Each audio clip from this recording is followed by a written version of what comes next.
Gentlemen, welcome to the West Terror Auditorium Theater and our celebration of life for Russ.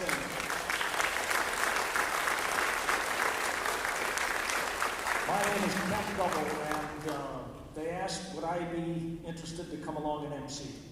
Russ was a major part of my having been invited to play this organ 10 or 11 times. The least I could do would be come up here today, have a little fun with all y'all, as we say down where I live now in Atlanta, and make this indeed a celebration. In fact, I have my most appropriate tie on. Although it's a little warm, I'd prefer to be in shorts like all y'all. But you can't tell, but all those little marks on the tie, those are martini glasses. And I think that sets the tone for the day. Russ Shaner's life was jammed full of success in business, with RTOS, with friends, and with family.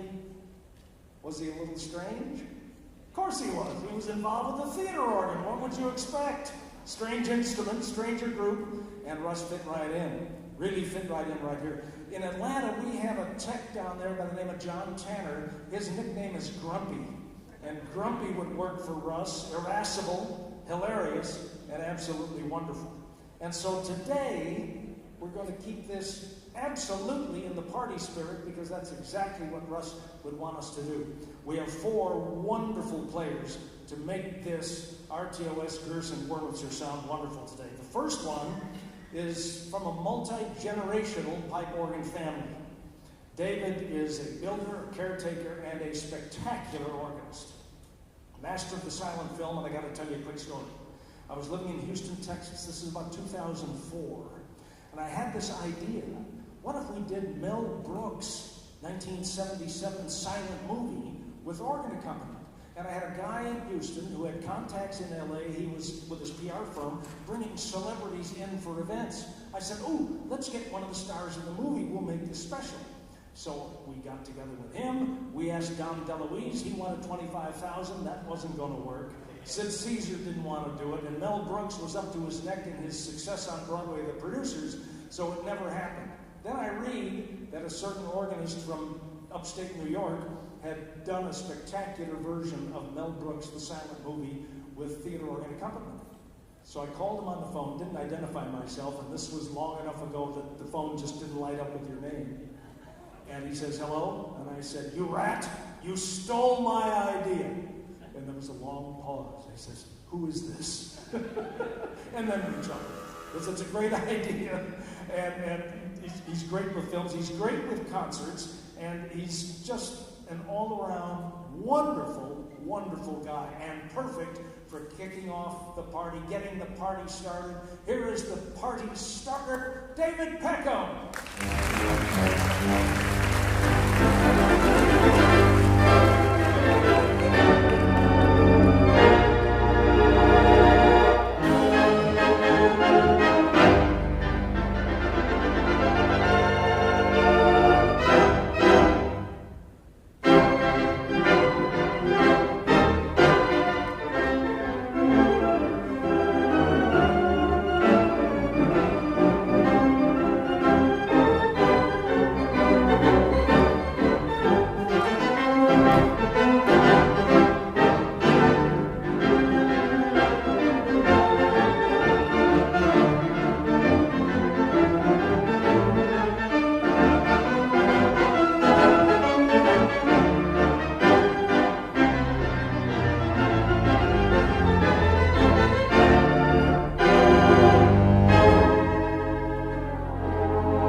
about 6 minutes after 2 or whatever it is.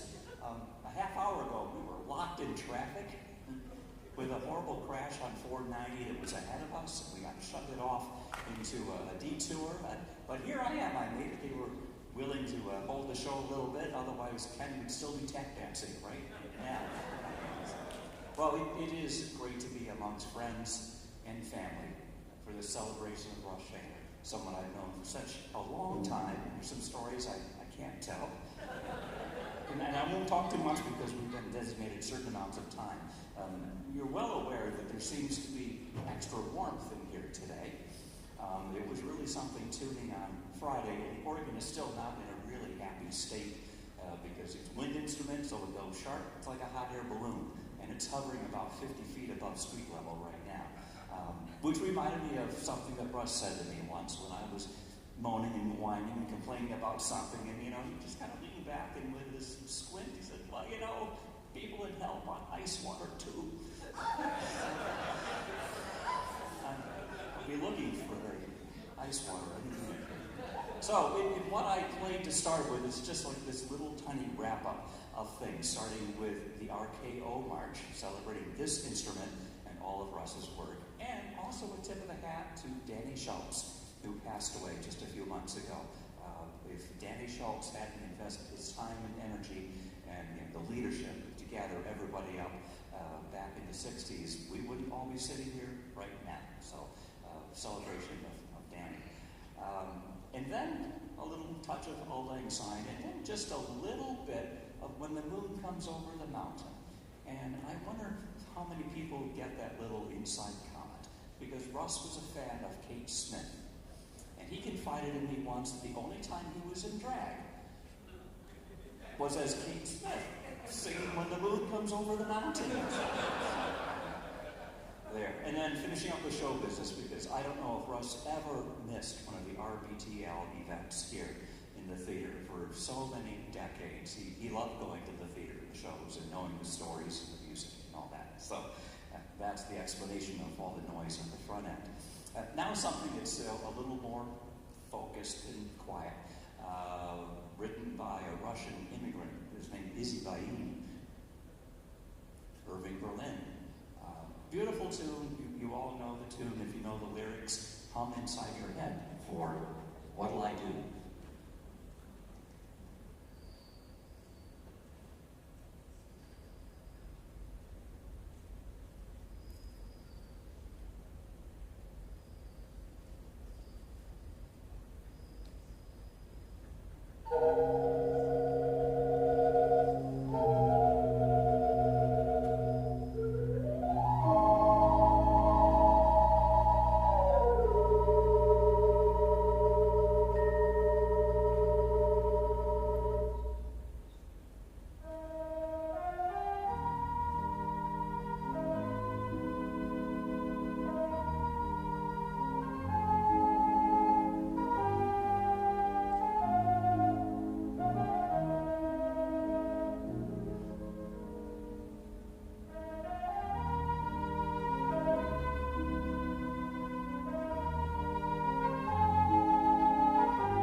Russ enjoyed everybody that came here to play.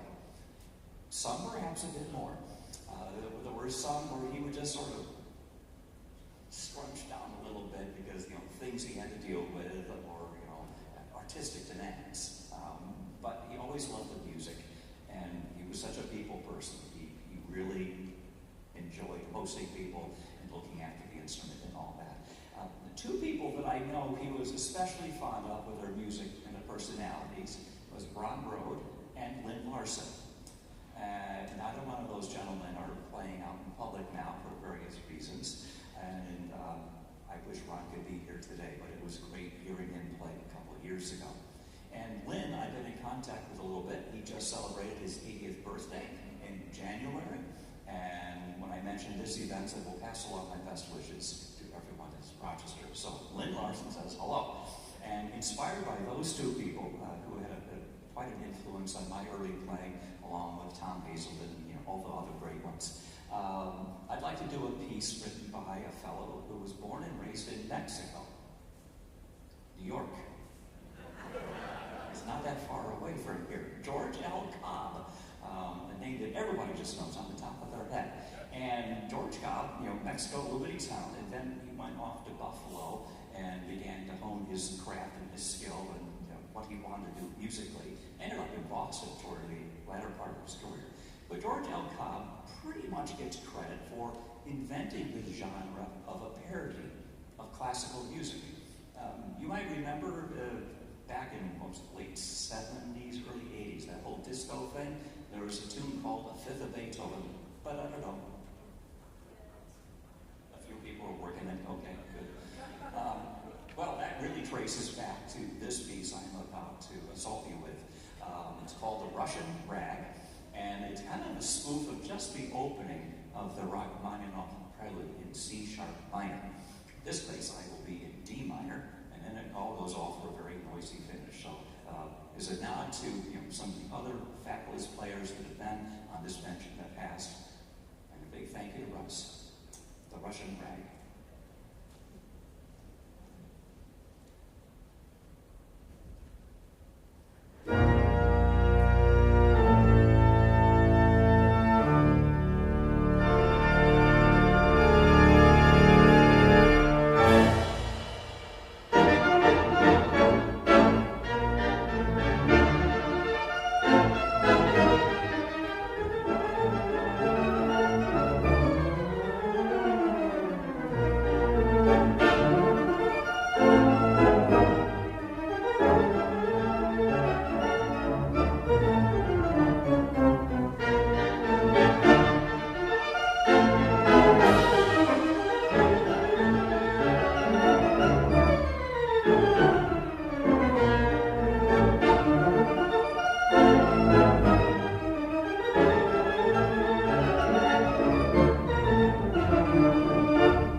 David Peckham, ladies and gentlemen. Thank you, David. You know, they'd hardly be able to survive without David from this standpoint. He takes care of this organ. Of course, he created the newly restored organ in the Clements Center in Elmira. He takes care now of Shays Buffalo. Next year's convention, at least technically, is going to be in really good hands because David Peckham is around to take care of all these organs. Before we bring out our next performer, we have a special guest to introduce to you all the way from the outskirts of Lexington, Kentucky, and it is Russ Shaner's family, extended family, so to speak, a cousin. Would you please welcome, along with her daughter Sydney, Janelle Shaner. Janelle, come on out.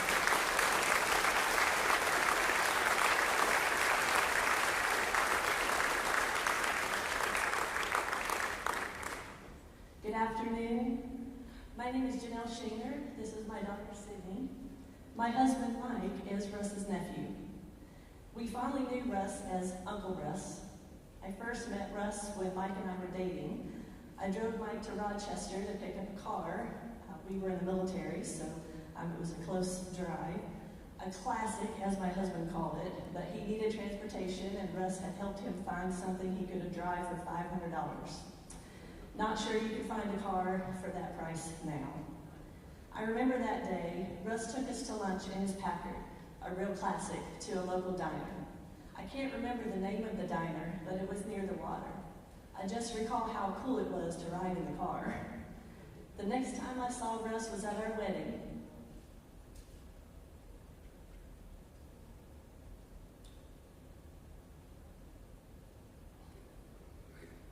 And then he became Uncle Russ. Over the years, we kept in touch. Once the kids became school-aged, I always tried to make sure he got pictures of the kids. His great-nephew, Logan, and great-niece, Sydney, also enjoyed hearing from Uncle Russ when he would call or send cards.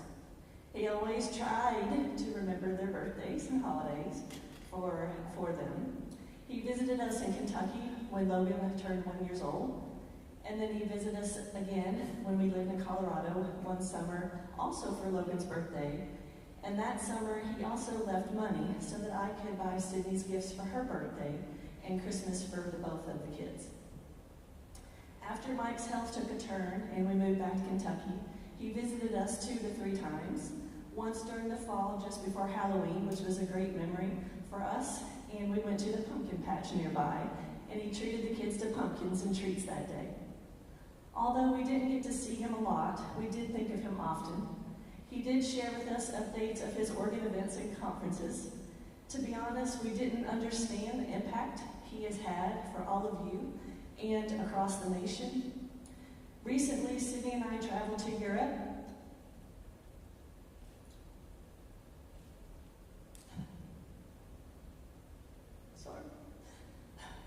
And many of those churches were magnificent in their architectural beauty. I also saw another beauty, the most extraordinary pipe organs. I thought of Uncle Russ a lot during that trip, and how I wondered if he had had a chance to see any of those in person. I'm happy to know that he had such an amazing life and friends who have surrounded him over the years. We will miss him, just as I'm sure you all will as well.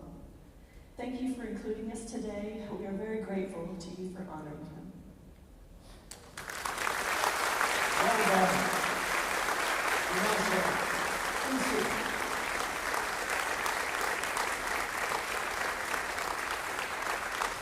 So happy to have you along to help with this celebration. And now we'll continue. All of the organists performing today have a level of appropriateness that is just unbelievable, and this one for sure. Tim has a relationship with this instrument and with RTOS that pretty much is his entire lifetime. A pianist, a church organist, theater organist, presents annual holiday programs at RTOS. Last month, he presented Keaton Silent Shorts in Syracuse at the Empire Theater there. 3 weeks ago, he got his mitts on the biggest musical instrument ever created, the great Midmer-Loesch pipe organ at Boardwalk Hall in Atlantic City. Talk about a thrill, but there aren't too many thrills like playing right here.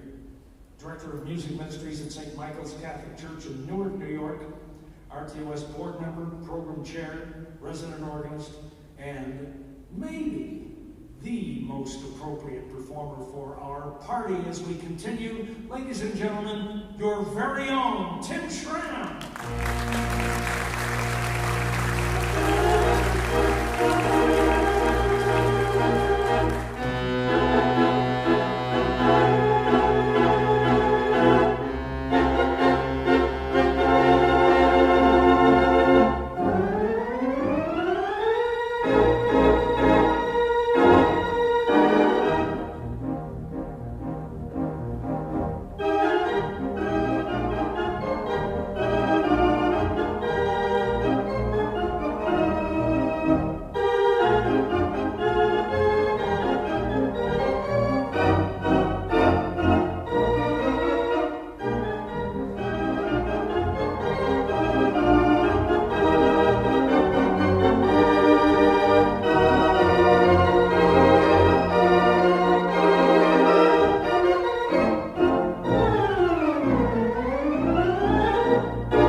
Thank you so much. It is truly an honor. I hate this up here. I really, really do. It's truly an honor to be here with you folks today. Russ was one of my best friends. Known him for many, many, many, many years. In trying to figure out what to play today, I thought back on things, and at one point in time, Russ said to me, you know what, I love the song Gina Nina Mia from the Firefly, 1912, from the musical 1912. And I said, look, are you that old to remember that, 1912? But he kind of chuckled and then hit me. So here's Gina Nina Mia from the Firefly.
Thank you. If you don't mind, I am not going to screw around.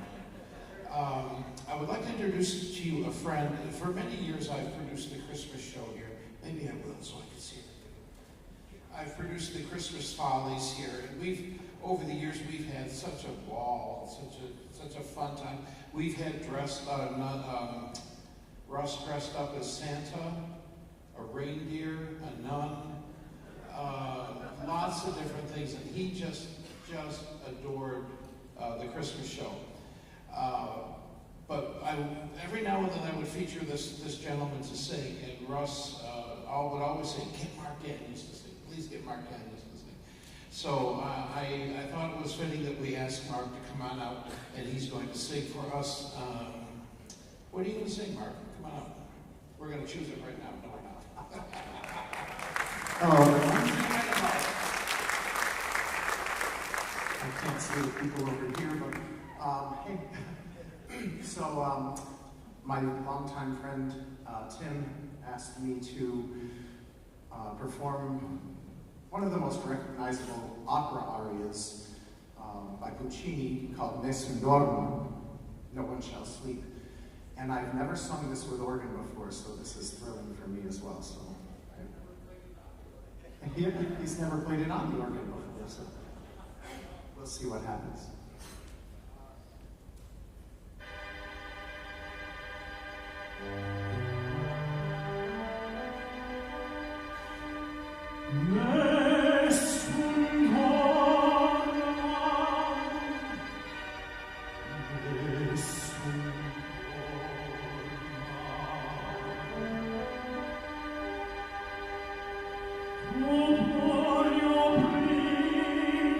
Principessa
a few years back, it's been quite a while now, Russ called me and he said, "Hey Tim," he said, "they're having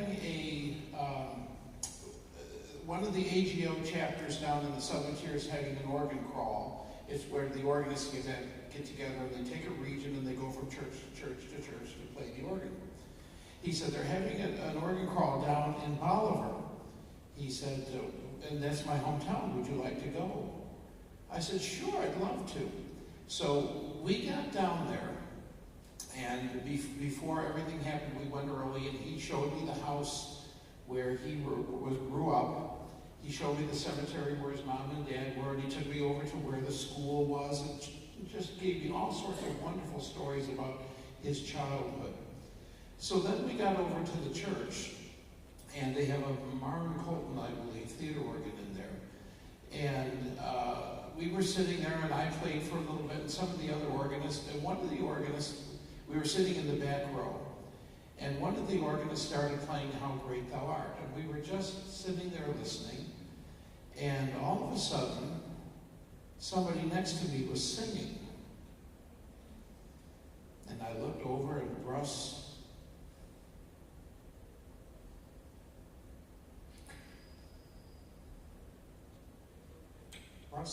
had tears rolling down his cheeks, and he was singing every word.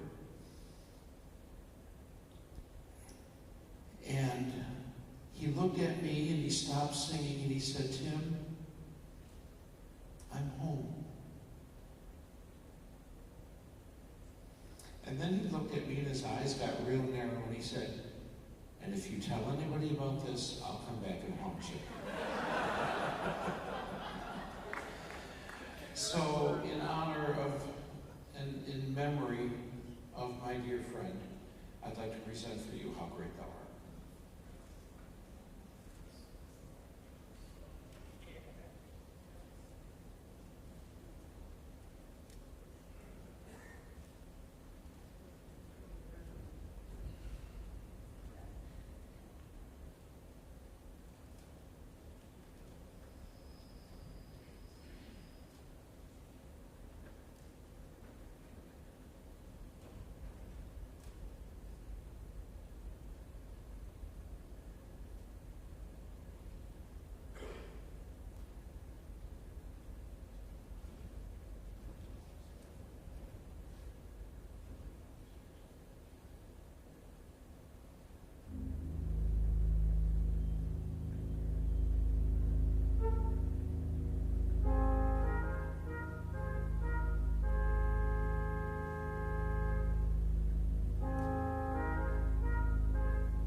Ladies and gentlemen, thank you, Tim. Fabulous. And as we continue and change those on the bench, a quick word about our next performer who burst on the theater organ scene here in Rochester in 2017. Alex Jones is a Brit. He came to the Eastman School of Music to study organ performance, organ literature, and also continue his master's degree studies. But he discovered this Wurlitzer pipe organ, and in a matter of months got interested enough that he joined the ATOS. The folks here in Rochester sponsored him as a contestant in the Young Organist competition. And when I say a matter of months, he won the competition having played theater organ maybe 4 or 5 months, period. And so that tells you a little bit about this young gentleman's talent. He has spent a lot of time in both musical worlds, but largely in the classical world. And he has just left Houston, Texas, where he got his doctorate degree at the University of Houston. So when we introduce him, we'll do it with the proper title for sure. He earned it, he'll get it. But he is moving from Houston to Milwaukee. It's been an eventful 2025. He got married on March 1st. He got his doctoral degree in June. And now he's getting ready to head to St. Paul's Episcopal Church in Milwaukee to start a new job there. And I've told people that my resume reads like War and Peace. I had a lot of jobs in broadcasting and played a lot of pipe organs, but mine doesn't pale compared to his. Now he says he and his wife have determined Milwaukee's going to be home for a while. They're putting down some roots. We are thrilled to have him put down a few roots here in Rochester and be a part of this very special celebration right at the organ where he literally burst on the theater organ scene. Ladies and gentlemen, as the party continues, here is Dr. Alex Jones.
in Rochester. No matter the number of times I come here to play, which has been surprisingly more than I expected over the years. It's always a joy to come back here despite the tremendous heat. Although I will say, my wife and I think, beat you lot on that front because we've just moved from Houston, Texas, and it was, when we were moving, for that whole week, it was 103 and 90% humidity, and I must have lost about 8 pounds in sweat during that week. But it's a thrill to be here. While I certainly can't claim to have known Russ for as long as many of you here have known him, I will say that I wouldn't be doing this, particularly the sort of theatre organ side of my career, without him. It just simply would not have happened. I first met Russ back in 2016 when I first came over to this country. It's been a wonderful journey since, and I knew about this organ here at the auditorium, but I wasn't sure who to contact, and so I talked to some of my professors over at Eastman, and they said, oh, you need to talk to Russ. He'll be glad to come in and show you. And in fact, this was the very first Wurlitzer digital organ I ever heard. I'd only been live, I had heard plenty of recordings, but never heard one in the flesh. And Russ knew that I was a classically trained organist, and I had a church job while I was here in Rochester, and he told me to go upstairs and sit in the middle of the balcony, and we turned the organ on, and he loaded up the playback system here where various artists you can hear the organ through the playback system. He told me to go up in front of the balcony, and he said, sit right there, and I know that you are a church organist, but if you want real high church, it's right here. So, and then when the shades opened and the tremulance started, and he put on some of one of Simon Gledhill's recordings for me, and my jaw just about hit the floor, and I've never been the same since. So, Russ was truly a hugely instrumental figure in my time here in Rochester for the 2 years that I was here. And I'm so glad that I got to spend all of the many hours and happy times with him watching movies. We would watch Jeopardy together. We'd have ice cream sandwiches together. I got to travel to California and to various parts of the country for ATOS conventions with him. And he was just a true giant in this field. And he will be sorely missed because there really aren't many characters who really are larger than life like that anymore. So for my next selection, he never heard me play this one, and I have to sort of let you know that unfortunately I don't, because we're in the process of moving, I don't have access to a practice organ at home, and so all of my arrangements have to be worked out when I got here yesterday. So he never heard me play this one, but talking of the weather, I'm not sure this is applicable anymore given the heat today, but this is called I Like New York in June, How About You?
here, I'm not sure I still like New York and June.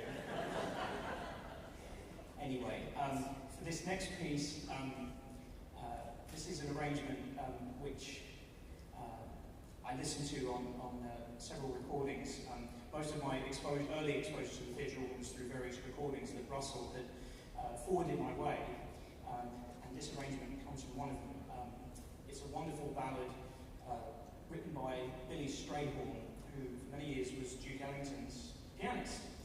And for a brief period, I actually lived, after I left Eastman, I worked and lived in Memphis, Tennessee for a few years, where I had a church job down there. And I went to a bar on a Sunday afternoon for brunch, and there was a wonderful jazz trio that were playing, a quartet, and there was a vocalist, an older lady, and she sang this piece, and I came up to her afterwards, and I said, that was just so wonderful, I love how you sing that piece, and this piece is notoriously difficult to sing, so much so that Frank Sinatra never recorded it. And I spoke to this lady, and she said, oh, well, I knew Billy Strayhorn. So and there was this amazing sort of connection, so we talked about this piece a lot. It's a fantastic piece, very moving, very, very complex harmony, complex lyrics, but I think somehow encapsulates Russ perfectly. And this is called Lush Life.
remarkable about that song is that he wrote it when he was only 18.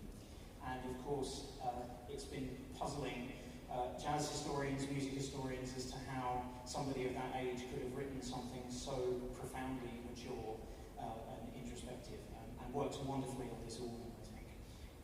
So I'm going to close out my little set and close out the first half this afternoon with an absolute theatre organ classic, because in my book it wouldn't really be a theatre organ concert without a little arrangement by Sidney Torch, the great British theatre organist, and this is one of my very favourite recordings that he made back in 1937, I think, and he made it at the Regal Theatre in Edmonton in London, which had a very fiery Christie pipe organ, one of the British makes, and shows off his technique. I've tried to sort of somewhat faithfully recreate it, but I'm afraid he completely outdoes me on the technical standpoint, so if you'll forgive me, cut a few very small corners, but I'll do my best with it anyway.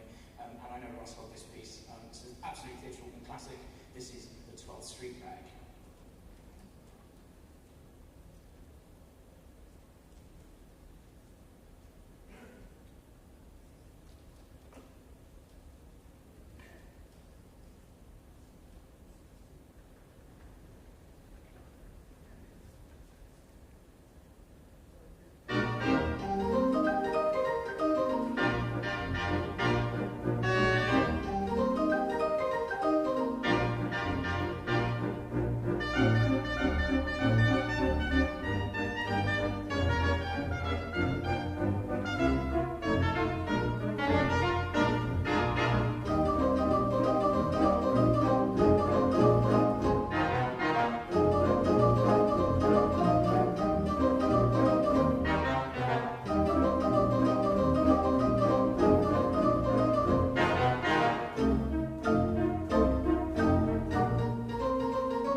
To me. Wonderful. And a round of applause for Tim and for David Peckham, all three of them great performances.